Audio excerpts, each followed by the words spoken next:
স্তম্ভ কখন বললাম ভাই? পাঁচখানা। জানি না আমরা? জানি তো, এটা জানতে হবে তো।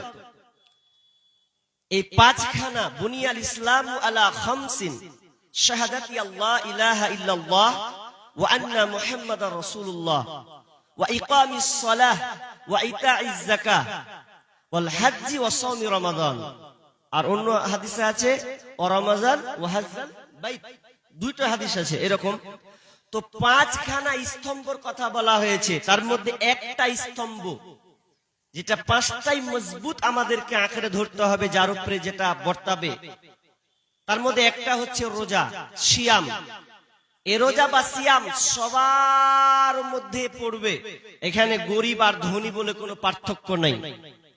যাকাত হলে গরিব ধনী পার্থক্য আছে, হজ হলে যার টাকা পয়সা আছে পার্থক্য আছে, কিন্তু নামাজ এবং এই সিয়াম, আমরা যে রোজা বলি, এই রোজাটা হচ্ছে ফার্সি শব্দ। বাংলা যদি ওর অর্থ উঠান, এর অর্থ হবে উপবাস থাকা। আর সিয়াম এক বচন হচ্ছে সৌম, এর বহু বচন হচ্ছে সিয়াম, যার অর্থ হচ্ছে বিরত থাকা, অটল থাকা, অবিচল থাকা ইত্যাদি। সিয়াম কাকে বলে? জি, সিয়াম কাকে বলে? প্রাপ্ত বয়স্ক, প্রাপ্ত বয়স্ক থেকে নিয়ে সক্ষম নর নারীকে, মুসলিম নর নারীকে সুবেহ সাদিক থেকে নিয়ে সূর্যাস্ত পর্যন্ত খাওয়া, পান করা, স্ত্রী সম্ভোগ করা এবং অন্যায় গর্হিত কাজ থেকে বিরত থাকার নামই হলো সিয়াম। এর সংজ্ঞাকে কেন্দ্র করে বিভিন্ন আয়াত এবং হাদিসকে আমি আপনাদের সামনে নিয়ে আসব। তাহলে সিয়াম খুবই গুরুত্বপূর্ণ একটি ইবাদত। তবে প্রথমে একটা হাদিস বলি, হাদিসটা পরে আমি আয়াতের দিকে চলে যাব। হাদিস কি? আল্লাহ রাসূল যখন মেম্বারে উঠলেন, তো প্রথম সিঁড়িতে রকিয়াল মেম্বার ফাকালা আমিন আমিন আমিন, তিনবার তিনি আমিন বললেন। তো আমিন যখন বললেন, তো সাহাবীরা কিন্তু এর আগে এই দৃশ্য দেখেননি বা ঘটেনি। ফাকিলা লাহু ইয়া রাসূলুল্লাহ সাল্লাল্লাহু আলাইহি সাল্লাম, আপনি এরকমটা করলেন, মা কুনতা তাসনাউ হাদা, এর আগে তো আপনাকে এরকম করতে দেখিনি। আপনি যে এরকম পা রাখলেন তিনটা সিঁড়িতে, একবার, দুইবার, তিনবার, তো তিন জায়গাতে আপনি আমিন বলেছেন, কারণ কি? আল্লাহ রাসূল সাহাবীদেরকে বললেন, আমার এই রকম করার কারণ হলো, যখন আমি প্রথম সিঁড়িতে পা দিলাম মিম্বারে উঠে, তখন ফেরেশতা জিবরিল এসে বলল যে ব্যক্তি রমজান মাসের রোজাকে পেল, রমজান মাসের রোজা পেল, অথচ তার পাপকে মিটাতে পারলো না, পাপ মোচন করাতে পারলো না, ওই ব্যক্তি ধ্বংস হয়ে যাবে। কত বড় বদদুয়া! এটা চারটিখানি ব্যাপার নয়। রমজান মাস পেলেন, কিন্তু রমজান মাস পাওয়ার পরেও আপনি আপনার পাপকে মিটাতে পারলেন না, তাহলে ওই হচ্ছে সবচাইতে দুর্ভাগা, আর ওই হলো ধ্বংসশীল। আল্লাহ রাসূল বদদুয়া দিয়ে দিলেন, আমিনকে গ্রহণ করে নিলেন, জিবরিলের সঙ্গে কথাকে অ্যাকসেপ্ট করে নিলেন। তাহলে কত বড় একটা বদদুয়া! তাহলে তো আমাকে জানতে হবে যে রমজান মাস রোজা রাখবো, তাহলে আমি কি করে পাপটা মিটাবো, তাহলে এটা তো আমাকে জানতে হবে, এই জ্ঞান আমাকে অর্জন করতে হবে। শুধু তাই নয়, দ্বিতীয়বারে যখন তিনি পা রাখলেন, বললেন আমিন, তার কারণ জিবরিল আমিন বললেন, ওই ব্যক্তি ধ্বংস হোক যেই ব্যক্তি ওর বার্ধক্যে পৌঁছে গেছে, ওর বাপ মা, বাপ কিংবা মা দুইজন কিংবা একজনকে পেল, কিন্তু বাপ মার সেবা করে সে জান্নাত গ্রহণ করতে পারলো না, জান্নাত নিতে পারলো না, ওই ব্যক্তি ধ্বংস হোক। কত বড় বদদুয়া দিয়েছেন! বাপ মা আছে, আর বাপ মা আছে কিন্তু বাপ মায়ের সেবা করে জান্নাত নিতে পারলো না। জি, তাহলে আপনি কত বড় হতভাগা! আপনার বাপ মা বেঁচে আছে, আপনি বাপ মার খিদমত করতে পারলেন না, খিদমত করে আপনি আপনার বাপ মাকে সন্তুষ্ট করতে পারেননি, আর ওই হালাতে আপনি বলছেন রোজা রাখবো। মা খেলো না খেলো, বাপ সাহারি খেলো কি খেলো, ইফতার কিভাবে করলো না করলো, আপনি ছেলে মেয়েকে নিয়ে বইয়ের পাল্লায় পড়ে একদম গিলছেন আর খাচ্ছেন। মায়ের কি দশা!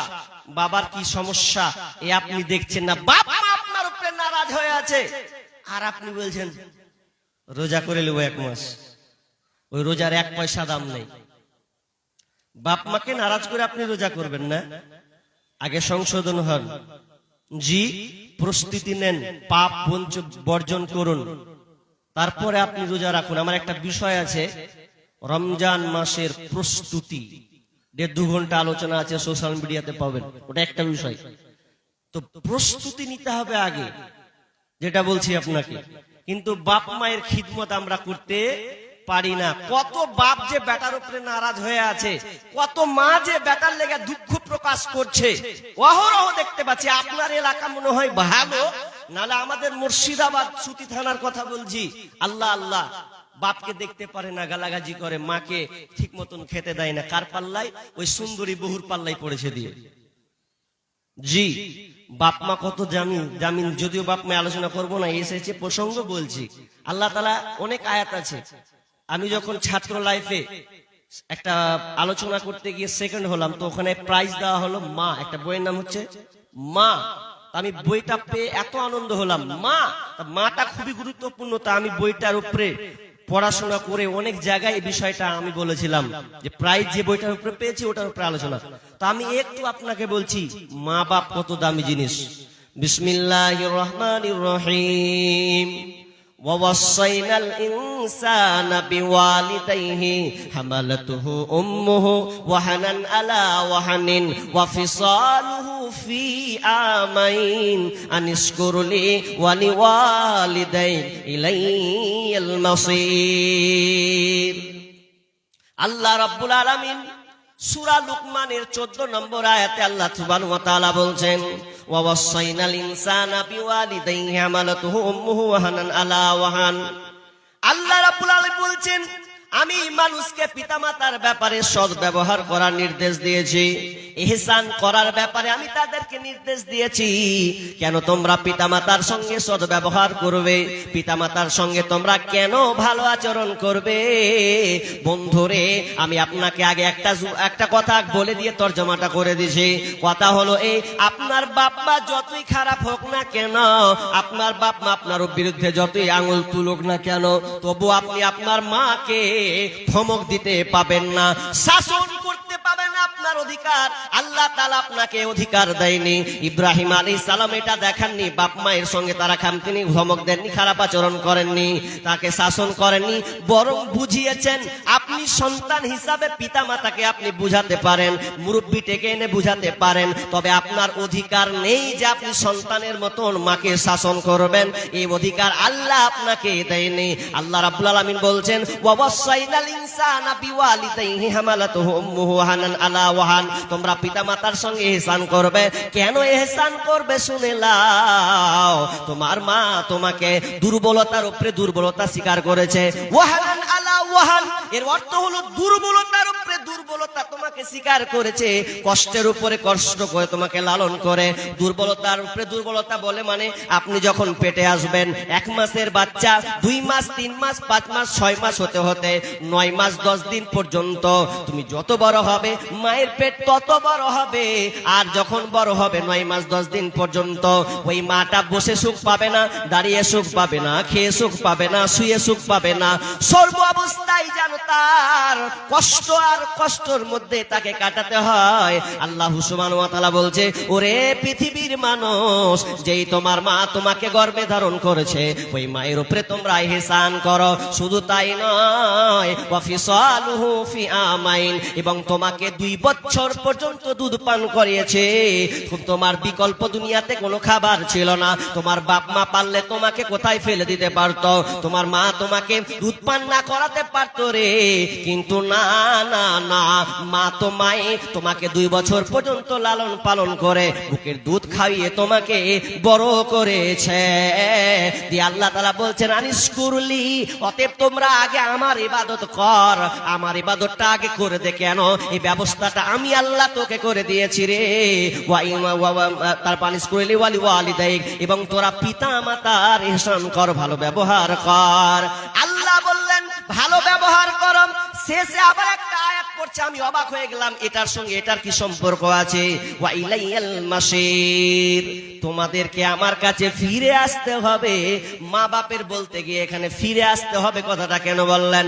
এর অর্থ আমি ব্রেন থেকে যেটা পেয়েছি, আল্লাহ তাআলা বলছেন তোদেরকে আমি মা বাপের ব্যাপারে ইহসান বললাম, আর তুই আমার কথাকে উড়িয়ে দিলি। যা বাপ মাকে দেখলাম না, মায়ের সঙ্গে খারাপ ব্যবহার করা, মা বাবার সঙ্গে খারাপ নির্যাতন করা, তাদের সঙ্গে অন্যায় অবিচার করা, সেদিন তোদের বুঝিয়ে দিব। ওই লাইয়াল মাসির, আমার কাছে আসতে হবে রে, ধরা তোকে খেতে হবে রে, সেদিন বুঝিয়ে দিব বাপ মায়ের উপরে তোর অত্যাচার করা, তার নতিজা কি আছে, তার পরিণতি কি আছে, সেদিন আমি আল্লাহ তোকে বুঝিয়ে দেব। বাপ মা খুবই দামি জিনিস। আমি বাপ মায়ের আলোচনা করবো না লম্বা করে, কিন্তু আপনাকে বলতে চাচ্ছি সামনে রমজান মাস আসছে। এই রমজান মাস যদি আসে রে, তো আপনাকে আগে রেডি হয়ে যেতে হবে। আমার কি গুনাহ আছে, কি পাপ আছে, বাপ মায়ের কাছে ক্ষমা চেয়ে নেন, তারপরে রমজান মাসকে স্বাগতম দিয়ে দেন। তাহলে আপনার যত নিয়ত, সঠিক নিয়ত আখলাক, আপনার সঠিক যে সিদ্ধান্ত আছে, নিয়ত আছে, ইখতিলাস মানে নিয়ত, আপনি কোন নিয়তে আপনি রোজা রাখছেন, এই জিনিসটাকে পুরো মোকাম্মাল করে দিয়ে আপনি রোজাটাকে রাখা শুরু করুন। আর যদি ওই বাপ মা নারাজ থাকে, বাপ মাকে নারাজ করে তুমি কোনো ইবাদত করবে, তো আল্লাহর কাছে কোনো গ্রহণযোগ্য হবে না। আমার আদরের মা, তোমায় ছাড়া একা ঘরে শান্তি লাগে না। আমার আদরের মা, তোমায় ছাড়া একা ঘরে শান্তি লাগে না। ওরে মায়ে ছাড়া সন্তানের ব্যথা অন্যে তো বুঝে না মাগো। ওরে মায়ে ছাড়া সন্তানের ব্যথা অন্যে তো বুঝে না মাগো।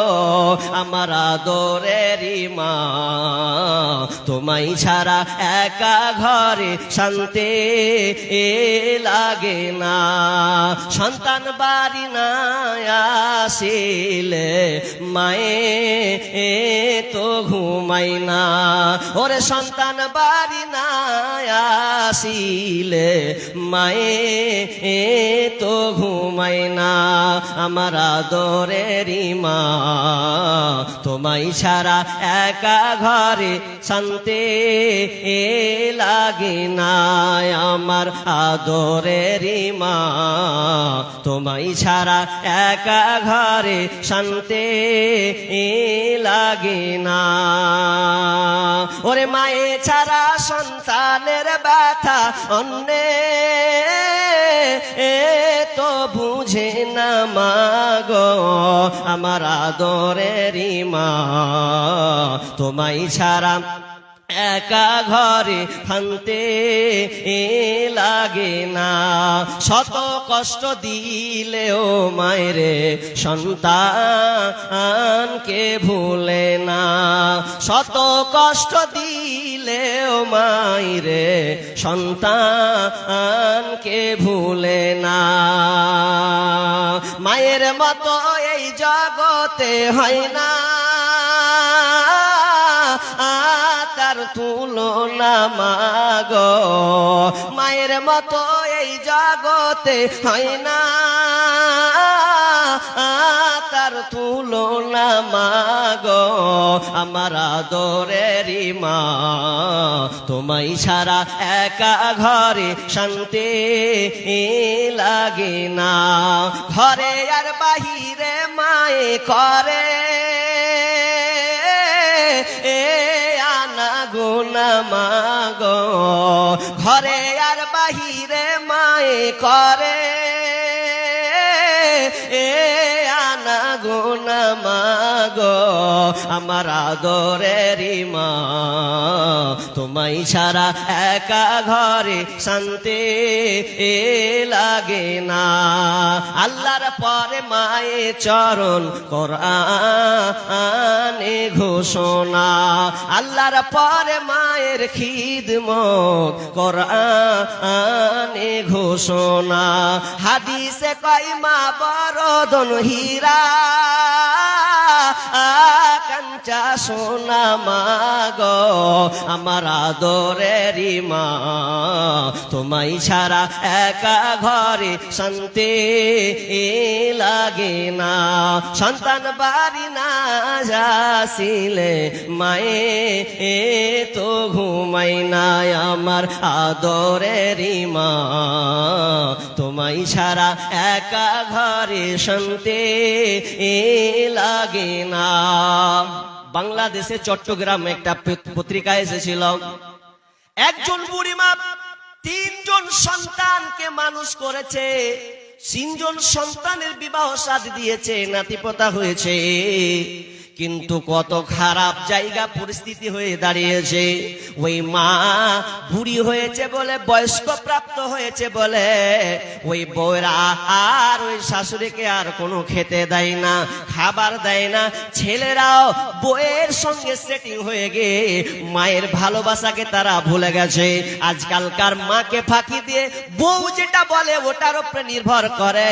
কিন্তু ফতভাগারে মা কাকে বলা হয় তুই এখন পর্যন্ত জানলি না, তবে জেনে নিবি যার বাড়িতে মা নাই, যার বাড়িতে মা নাই, যে ইয়াতিম আছে ওর কাছে যা, ওকে পাশে নিয়ে বস, মা কাকে বলা হয় ওর কাছে ডেফিনেশনটা নিয়ে দেখ, ওর কাছে একটু প্রমাণটা নিয়ে দাও, সেদিন বুঝতে পারবি মা কত নেয়ামত। আমি পত্রিকার ঘটনাটা কেন বলছি, ওই 3 জন ছেলে নাই, বাড়ির বাইরে কাজ করে, বউরা মাটাকে বার করে দিয়েছে কোথায়, তো রাস্তার ধারে কোথায় রেখে চলে এসেছে। কদিন থেকে ওই বুড়ি মাটা আছে তো টানা 34 দিন ধরে আছে, 1 মাস ধরে আছে, কেউ দেখতে আসে না।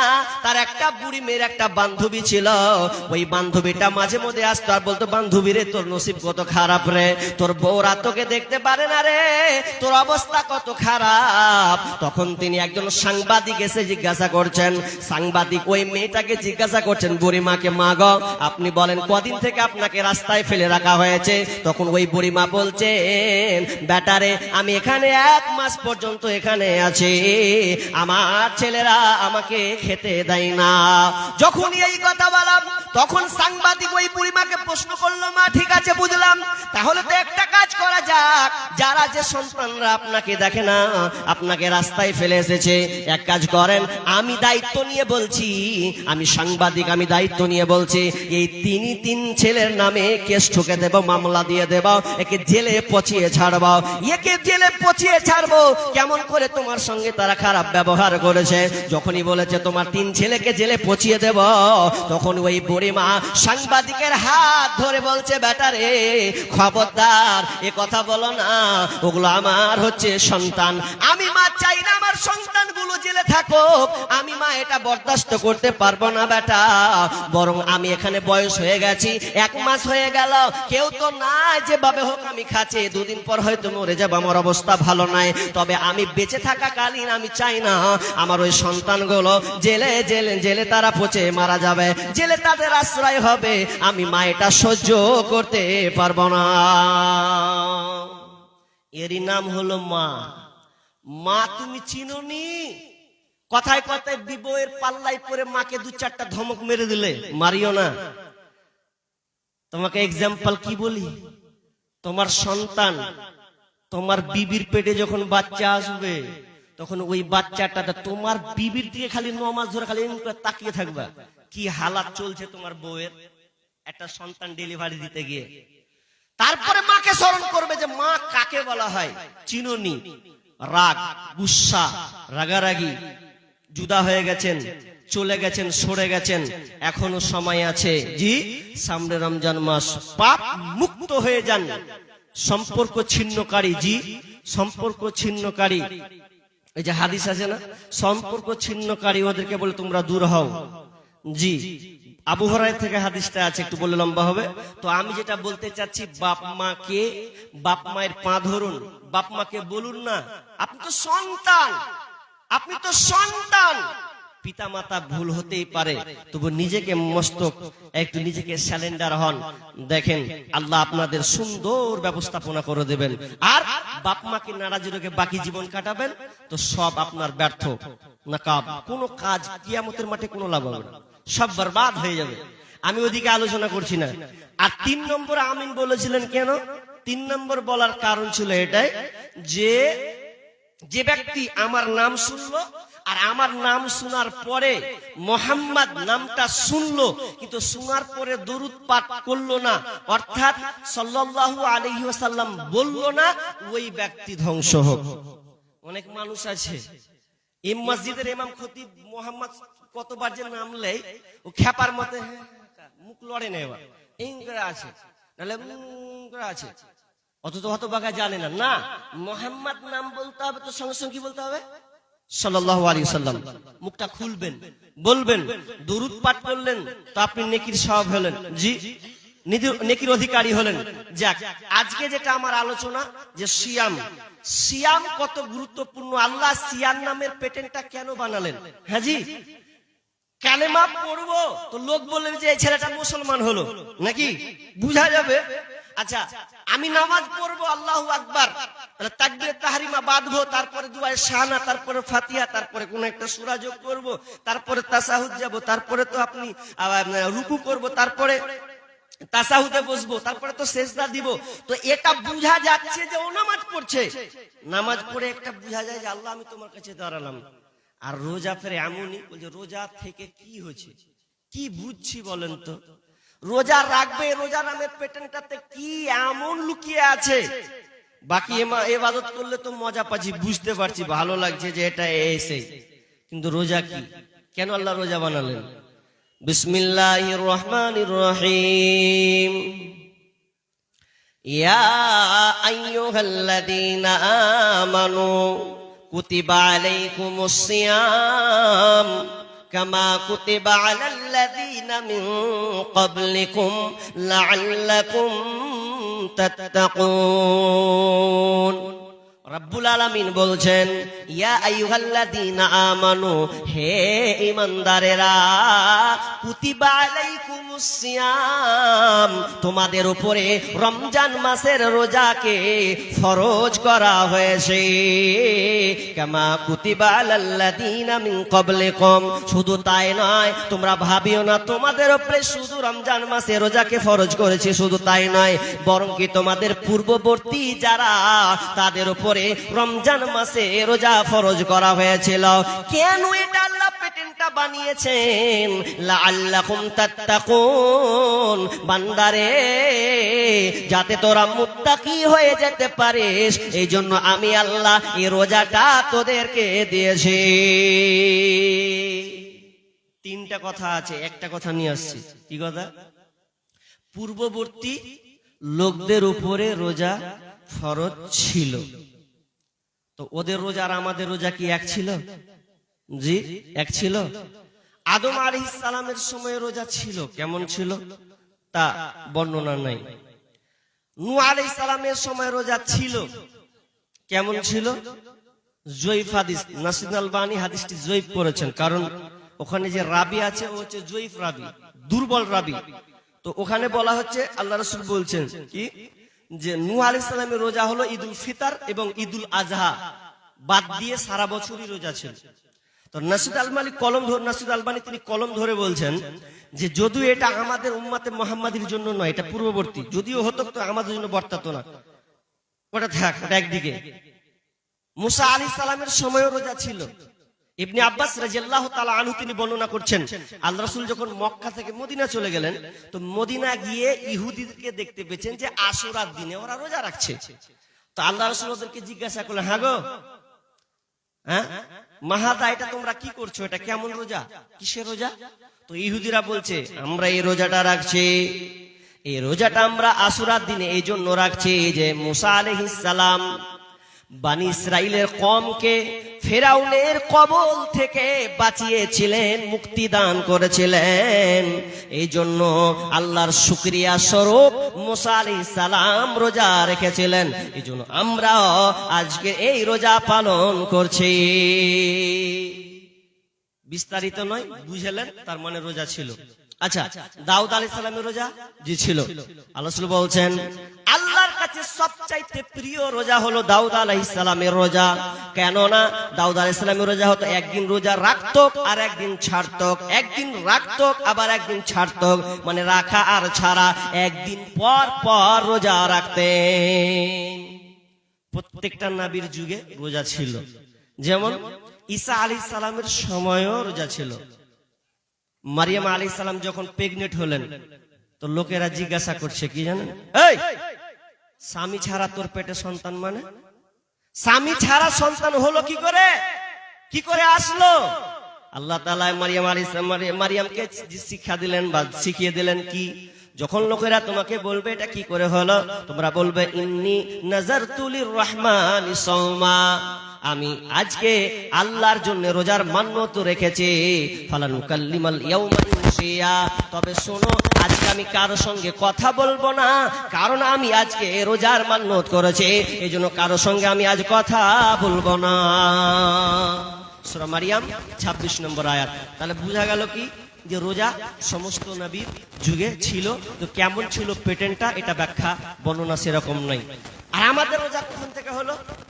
শাবান মাসের দ্বিতীয় হিজরি, শাবান মাসের দ্বিতীয় হিজরিতে এটা ফরজ হলো। দিয়ে তারপরে কি হয়ে গেল, রমজান মাসে নিয়ে আসা হলো।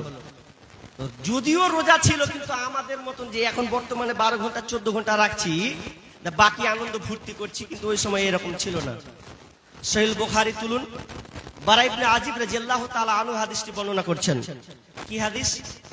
যে মানে রোজার প্যাটার্নটা, নিয়মটা কেমন ছিল, যে মাগরিবে ইফতার করে নাও, এশার আগে পর্যন্ত খাও, যা স্ত্রী মিলন যা করবে করে নাও, এশার পরে ঘুমিয়ে গেলে আর 8টার পরে তুমি স্ত্রী সঙ্গম করতে পাবে না, যদি করো তাহলে কিন্তু রোজা হবে না, বরবাদ। খুলে বলছি, হাদিসটার দিকে লক্ষ্য করুন। কি লক্ষ্য? একজন সাহাবী ছিলেন, সাহাবীটার নাম আনসারী সাহাবী। নামটা কি? কাইস ইবনে সিরমা সাহাবী। কাইস ইবনে সিরমা একজন চাষি মানুষ, মাঠে গেছেন চাষ করতে, রোজা অবস্থায় রোজা রেখেছেন, চাষ করতে গেছেন। এমন সময় চাষ করতে গিয়ে তিনি ক্লান্ত হয়ে গেছেন। আহা, আজকে ইফতার করব মাগরিবের সময়। এই মাগরিবে ইফতার করতে গিয়ে তিনি বিবিকে বলছেন, বিবি রে ইফতার করব, কোনো খাবার আছে কিনা দাও। বিবি বলছেন, স্বামী আমার বাড়িতে কোনো আর খাবার নাই। বলছেন, তাহলে কেমন করে ইফতার করি রে? বিবি বলছেন, স্বামী আপনি একটু বসেন, একটু আরাম নেন, আপনি বসে পড়ুন, আমি পাশের বাড়ি গিয়ে আপনার জন্য খাবার জোগাড় করে নিয়ে আসছি। এই খাবার জোগাড় করা আনতে গিয়ে কিছু লেট হওয়ার কারণে সিরমা রাদিয়াল্লাহু তাআলা আনহু তিনি কি করলেন, সঙ্গে সঙ্গে যেন ঘুমিয়ে গেছেন, ক্লান্ত শরীর ঘুমিয়ে গেছেন। বিবি এসে স্বামীকে দেখছেন ঘুমিয়ে গেছে, যেমন ঘুমিয়ে যাওয়া স্ত্রী মাথা হাত দিয়ে বলছেন, স্বামী রে আফসোস, স্বামী কি করে দিলে ঘুমিয়ে গেলে, আর তুমি তো খেতে পাবে না, খেতে তো পাবে না, আবার পরের দিন সন্ধ্যায় তুমি খেতে পাবে। তার মানে টানা 2 দিন হয়ে গেল। সামান্য একটা ভুলের কারণে আপনি মাগরিব পর যদি ঘুমিয়ে গেছেন, যদি আর উঠতে না পেরেছেন 8টার আগে, তাহলে আপনার আর কিছু খেতে আপনি পাবেন, আপনার জন্য হারাম হারাম হারাম হারাম। এবার দিনের বেলা কাজ করতে গেছে, একদিন না খেয়ে আছে, দ্বিতীয় দিন চলছে। এমন সময় দুপুর বেলায় রোদ্রে কোদল খুঁড়তে চাষ করতে রোদের দিনের দিবালোকে এত প্রহর রোদ কি করে সহ্য করে? ওই সাহাবীরা সঙ্গে সঙ্গে চোখ বড় বড় করে অজ্ঞান হয়ে গেছে, মানে বেহুশের মতন হয়ে গেছে। লোকরা ছুটে গিয়ে, আরে পানি ঢাল রে, পানি ঢাল দিয়ে সাহাবীর কাছে চল, এরকম ঘটনা ঘটে গেছে। আর ওই দিনই আবার আরেকটা ঘটনা ঘটে গেছে। তার রাতে কি হয়েছে, তো উমর রাদিয়াল্লাহু তাআলা আনহু বিবির সঙ্গে মিলন করে দিয়েছেন।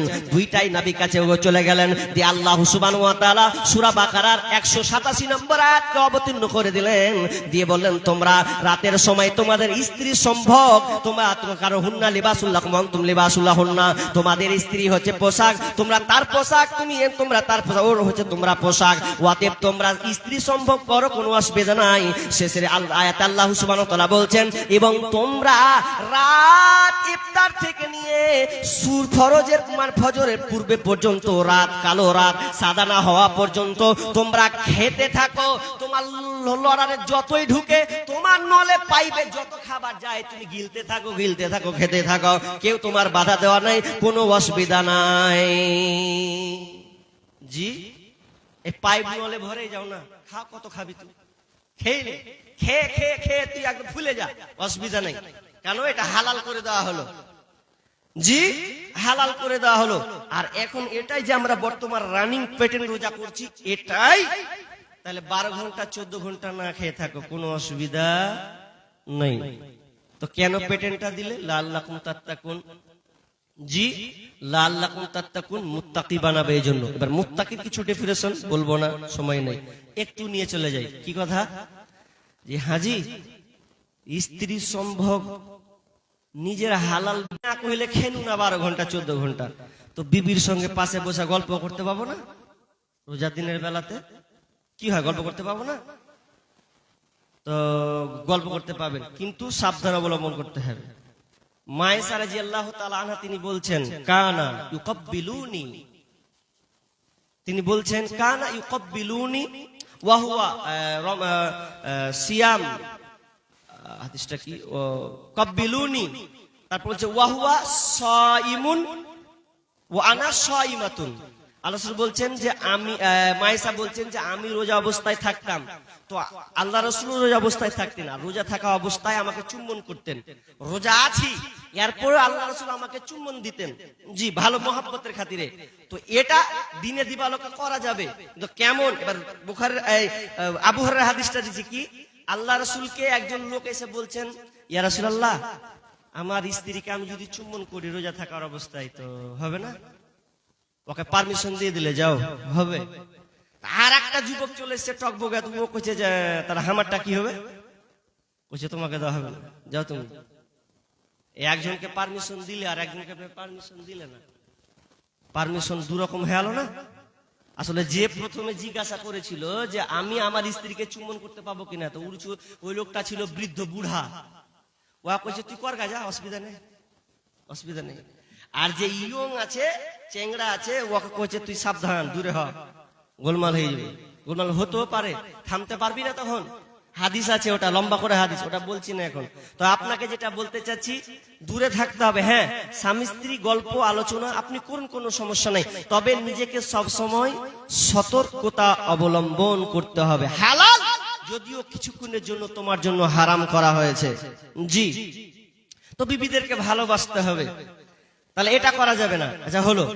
এরপরে চলেন একটা গুরুত্বপূর্ণ কথা বলি, মানে আমি কালেকশন করবো তো মাথা খালি বানবাট্টি ঘুরছে খালি। তো আর একটা হাদিস একটা আপনাকে নিয়ে চলে যাচ্ছি। হাদিসটা কি, হাজি 12 ঘন্টা ধরে না খেয়ে থাকবো, 12 ঘন্টা ধরে না খেয়ে থাকবো, আর ফের আমার রোজা যদি আল্লাহ কবুল না করে তো কি হবে? তো রোজা কবুল হবে না যদি আপনার মধ্যে এই দুটা কাজ থাকে। কি কি কাজ? আন আবি হুরায়রা রাদিয়াল্লাহু তাআলা আনহু قال قال رسول الله صلى الله عليه وسلم من لم يدع قول الزور والعمل به فليس لله حاجة في أن يدع طعامه وشرابه।